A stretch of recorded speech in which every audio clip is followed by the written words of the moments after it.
위창자 생리학 3강을 시작하겠습니다. 3강은 위의 생리에 관한 내용입니다. 위에 운동, 분비, 소화, 흡수의 기능을 다루겠죠. 이 중에서 위는 운동, 분비의 기능이 굉장히 왕성하고 소화의 기능은 좀 약하고 흡수의 기능은 입과 마찬가지로 거의 없습니다. 그러므로 위에서 가장 신경 쓸 것은 운동 기능과 그 다음에 분비의 기능입니다. 그 중에서도 분비의 기능이 많은 질병과 연결이 되어 있기 때문에 관심 있게 자세히 살펴볼 필요가 있습니다. 자, 위의 기능은 음식물을 저장하고 분쇄하고 그 다음에 십이지장으로 배출하는 운동 기능이 있죠. 그리고 위산과 펩신, 위액 등을 분비하는 그럼 그걸 통해서 유해 물질을 제거하고 단백질을 소화하는 기능이 있습니다. 위의 운동은 5개 정도를 설명할 건데요. 위의 운동 중에 정상적인 운동은 이 5개 중에 이완 운동, 추진 또는 역추진 운동, 그리고 위배출 운동, 이 3가지가 정상적인 위의 운동을 얘기합니다. 첫 번째 이완 운동은 식도의 연동 운동의 연장으로 수용성 이완을 얘기했었죠. 이 수용성 이완 운동을 얘기합니다. 이 이완 운동은 미주신경 반사입니다. 음식물이 없는 비어있는 위는 오른쪽 그림에서와 같이 이렇게 홀쭉한 상태로 위장 근육이 어느 정도 단단하게 뭉쳐져 있는 그런 상태입니다. 음식물이 식도를 통해서 넘어올 경우에 수용성 이완을 나타나면서 이런 식으로 스스로 이완 운동을 해서 넓혀주는 거죠. 그래서 음식물이 들어와도 압력의 변화 없이, 압력의 증가 없이 음식물을 받아들일 수 있는 그런 역할을 해줍니다. 자, 이 수용성 이완이 미주신경을 통한 반사작용이라는 걸 알 수 있는 거는 이 미주신경을 제거하면 수용성 이완이 일어나지 않는 그런 상태가 되겠죠. 그림에서 보는 오른쪽 그림에서 보는 빨간 라인처럼 음식물이 들어오면 정상적으로는 위장의 압력이 올라가지 않아야 되는데 미주신경을 제거하면은 음식물이 들어오면 수용성 이완이 되지 않기 때문에 압력이 증가하는 것을 볼 수 있습니다. 이런 방식으로 위는 음식물을 먹을 때 압력의 증가 없이 약 1.5리터 정도까지 음식물을 받아들일 수가 있습니다. 이것이 위의 첫 번째 운동인 이완 운동입니다. 자, 두 번째 운동은 서파에 의해서 발생되는 추진 운동과 역추진 운동입니다. 추진 운동과 역추진 운동에 의해서 음식물이 위액과 골고루 섞이게 되고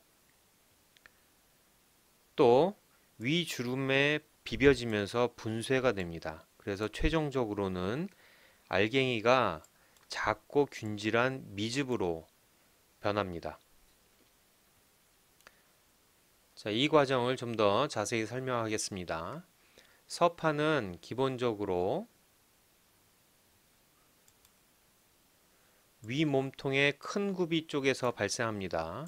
1분에 보통 3개 정도 나온다고 그랬죠.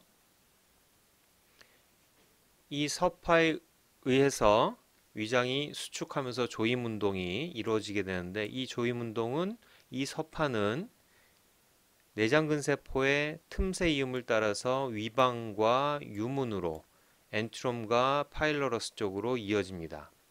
이 위방과 유문 쪽으로 갈수록 내장근의 근육량, 위장을 둘러싸고 있는 내장근의 근육량이 커짐에 따라서 수축력도 커지게 됩니다. 하나 주의 깊게 봐야 되는 것은 위바닥, 펀더스 쪽에는 수축 운동이 일어나지 않습니다.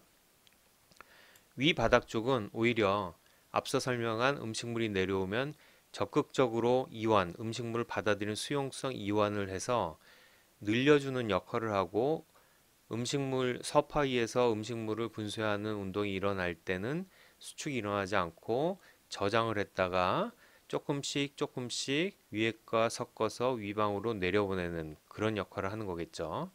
오른쪽 그림에서 다시 한번 살펴보겠습니다.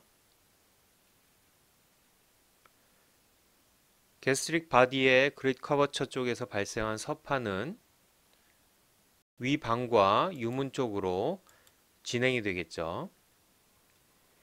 위에다가 전극을 꽂고 위에 근육의 수축을 측정을 하면은 그림 하단에서 보는 것 같이 펀더스 쪽에는 위에 수축이 발생하지 않고 그레이 커버처 쪽에서 처음 서파가 발생하고 이 서파는 위방 유문으로 진행되면서 틈새 힘을 타서 연결이 되는데 근육량이 증가하기 때문에 수축력은 더 커진다는 것을 볼 수 있습니다. 자, 아래 그림으로 추진과 역추진 운동을 살펴보면요. 수축을 하게 되면은 몸통보다 유문 쪽이 훨씬 더 강하게 수축을 하겠죠. 근육량이 많으니까. 하지만 수축의 시작은 서파의 오리진부터 나오기 때문에 방 쪽에서 수축이 일어나고 유문 쪽은 그 다음에 일어날 겁니다. 따라서 음식물이 위 방에서 수축이 일어나서 유문 쪽으로 갔다가 유문이 서파를 받아서 수축을 하면 위 방보다 더 강하게 수축을 하기 때문에 압력이 낮은 위 방 쪽으로 다시 음식물이 올라오겠죠. 이것이 이제 역추진입니다. 다시 얘기해서 서파가 몸통에서 시작해서 방으로 내려가면 방이 수축을 하면서 음식물을 유문 쪽으로 밀어냅니다. 하지만 서파를 받아서 수축하는 유문의 수축은 방의 수축보다 더 크기 때문에 유문이 수축을 하면은 음식물은 다시 방 쪽으로 밀려 올라온 역추진이 일어납니다. 자, 이 영상은 위 조영수를 통해 위의 운동을 촬영한 것입니다. 먼저 이 엑스레이 사진에서 보이는 위의 부분들을 기억하시기 바랍니다. 이 윗부분이 위 바닥이고 이 부분이 위의 몸통, 그리고 이 부분이 위의 방, 그리고 이 부분이 유문입니다. 그리고 유문에 연결된 12지장도 볼 수가 있죠. 이 위의 움직임을 보면은 첫 번째 확인할 수 있는 것은 위 바닥 쪽은 수축 운동이 전혀 일어나지 않는다는 사실입니다. 그리고 두 번째, 큰 구비 쪽에서 서파가 일어나면서 운동이 요 위 몸통부터 시작을 한다는 것도 확인할 수가 있죠. 자, 수축 운동이 일어나고 있는 부분이 이 부분입니다. 수축이 계속 진행이 되죠. 위 방으로 넘어오고 방이 쭉 연결되면서 위에 유문이 수축이 되면서 수축이 끝납니다. 다시 수축이 진행이 될 때 위에 방이 강하게 수축이 되면은 역류되는 미집이 몸통 쪽으로 역류되는 역추진도 볼 수가 있습니다. 다시 수축이 진행이 되죠. 수축이 진행이 될 때 위 방이 수축이 되면 상당 부분의 미집이 몸통 쪽으로 역류되고 일부는 위 배출이 일어난다는 것도 볼 수 있습니다. 수축이 일어나면서 위 배출이 일어나는 것을 확인할 수가 있죠. 음식물이 추진을 반복하는 움직임을 통해서 이 위주름, 빨래판처럼 생긴 위주름에 음식물이 비벼지면서 분쇄가 돼서 음식물은 유동성이 매우 높은 미음과 같은 그런 작고 균질한 내용물로 변하는데 이 내용물을 미즙이라고 얘기합니다. 자, 위의 세 번째 운동은 위 배출에 대한 내용입니다. 위의 유문은 근육량이 가장 많고 어느 정도 긴장성 수축을 하고 있기 때문에 조임근으로서의 역할을 가지고 있습니다. 이 조임근이 닫혀 있으면, 유문이 수축한 상태로 있으면은 위 배출이 일어나지 않고, 또는 위의 압력이 조임근의 압력보다 더 높아지면은 음식물이 십이장 쪽으로 배출이 일어나겠죠. 다시 말해서 조임근, 유문의 압력을 통해서 음식물이 위에서 십이장으로 내려가는 양을 조절하게 됩니다. 자, 그 과정을 살펴보도록 하겠습니다. 위 배출이 일어나기 위해서는 첫 번째로는 미집의 유동성이 높아져야 됩니다. 음식물을 추진과 역추진을 통해서 곱게 갈아서 유동성이 높아져서 긴장성 수축을 하고 있는 조임근으로서 역할을 하고 있는 유문을 통과할 수 있어야 됩니다. 덩어리가 크면 안 되겠죠. 두 번째는 위장의 운동이 수축력이 상승해서 유문의 긴장성 수축, 조임근으로서의 역할을 하고 있는 유문의 긴장성 수축을 뛰어넘어야 됩니다. 자, 위장에 음식물이 머무는 동안에 위 방해 수축력이 점점 강해집니다. 그래서 그 수축 압력이 50에서 70cm/H2를 넘어가게 되면 이때부터는 위 배출이 시작이 됩니다. 똑같은 서파를 받아서 운동을 하더라도 음식물이 들어온 다음에 시간이 1시간 정도 지나면은 위의 수축력은 점점 더 강해진다는 얘기입니다. 그래서 방해, 추진 운동, 즉 조임 운동이 유문의 저항 압력을 뚫고서 약 5ml 정도의 미즙을 12장으로 펌핑할 수 있게 됩니다. 이런 위 방해, 조임 운동을 위 배출, 유문 펌프라고 합니다. 위 배출은 그 속도를 조절할 수가 있습니다. 조절하는 요인들이 있는데 크게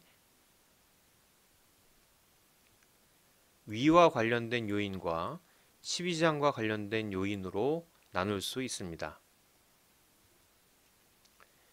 위와 관련된 요인들은 위 배출을 촉진합니다. 위와 관련된 요인들은 위 배출을 촉진합니다. 무엇에 의해서 원인이 되냐면은 위의 부피 증가가 중요합니다. 위의 부피 증가. 음식물이 들어가지고 부피가 늘어나면 늘어갈수록 또는 위의 분비가 늘어나서 위의 부피가 증가하면 증가할수록 위 배출이 촉진하는데 이것을 매개하는 것은 근육층 신경얼기나 가스트린 같은 호르몬이 관여를 합니다. 반면에 십이지장에 관련된 요인들은 위 배출을 억제합니다.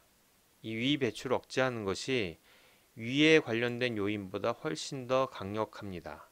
그렇기 때문에 위 배출을 조절하는 것의 주 메커니즘은 주요한 기전은 십이지장 요인에 관련된 조절이 가장 중요합니다. 위장에서 분비되는 굉장히 높은 산 그리고 유해 물질 이런 것들을 받아야 되는 십이지장 입장에서는 너무 한꺼번에 내려오면 안 되겠죠. 그래서 내려오는 속도를 조절합니다. 십이지장의 팽창, 그다음에 위산, 그다음에 미즙의 삼투성 자극 이런 것들이 위 배출을 억제합니다. 매개하는 건 역시 뇌인성 신경을 통해서 근육층 신경을 통해서 작용하는 것도 있고 척추전 교감신경절 반사작용을 통해서 십이지장 위장 반사 있었죠. 또는 뇌관 반사까지 작용을 해서 강력하게 유문 펌프를 줄이고 유문의 긴장성을 증가시키면서 위 배출을 억제합니다. 미즙의 구성 성분도 위 배출을 조절하는 요인으로 작용하는데 특히 미즙의 지방과 미즙 안에 있는 애시드는 위 배출을 억제하는 주요한 요인으로 작용합니다. 그 중에서도 미즙에 있는 지방이 특히 위배출을 억제하는 그런 역할을 하고 있습니다. 이 기전에는 장내분비 세포를 자극해서 콜레시스토키닌을 분비하게 하고, 이 콜레시스토키닌은 위방의 수축력을 떨어뜨리는 그런 역할을 합니다. 자, 지금까지 얘기한 위의 이완운동, 추진력 추진, 위배출 이 세 가지가 음식물을 섭취했을 때 위장에서 보이는 정상적인 운동입니다. 이거 이외에 공복수축과 구토라는 특이한 위의 운동이 있습니다. 이것은 좀 비정상적이겠죠. 밥을 안 먹고 식사 시간이 되면은 배가 좀 살살 아픕니다. 이때 나타나는 수축이 공복수축입니다. 식사 후에 7시간 정도가 지나면은 위 몸통부터 수축이 시작되면서 점점 강해집니다. 이 강해진 수축이 약간 배가 아프다는 느낌까지 생길 수가 있습니다. 이것을 공복통이라고 얘기를 하죠.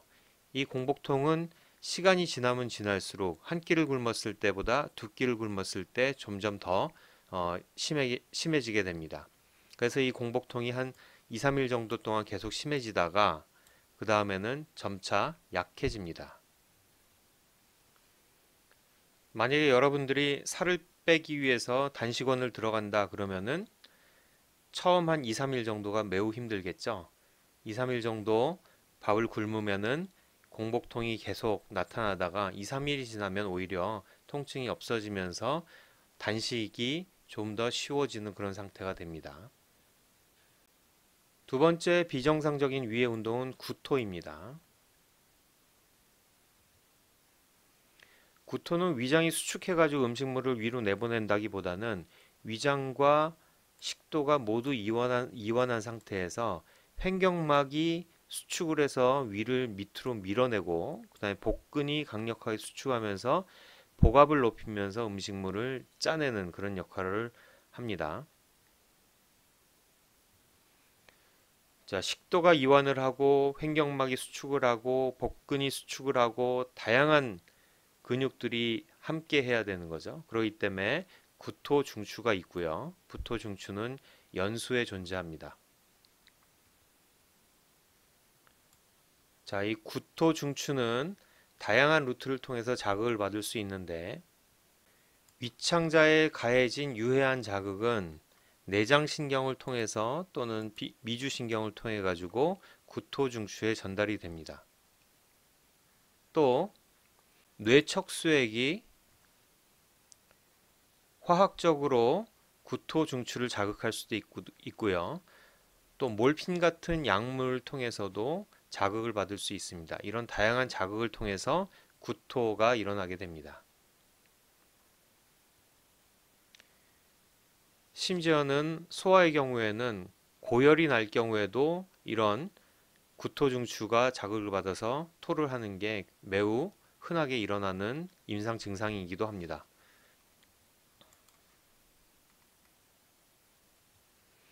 이것 이외에도 위의 자극에 의해서 경련성 복통이 일어나기도 하고 이런 경우에 무스카린 수용체 억제제를 투여하면 위의 운동이 줄어들면서 위가 경련돼서 나타나는 통증 같은 거는 많이 줄일 수 있습니다.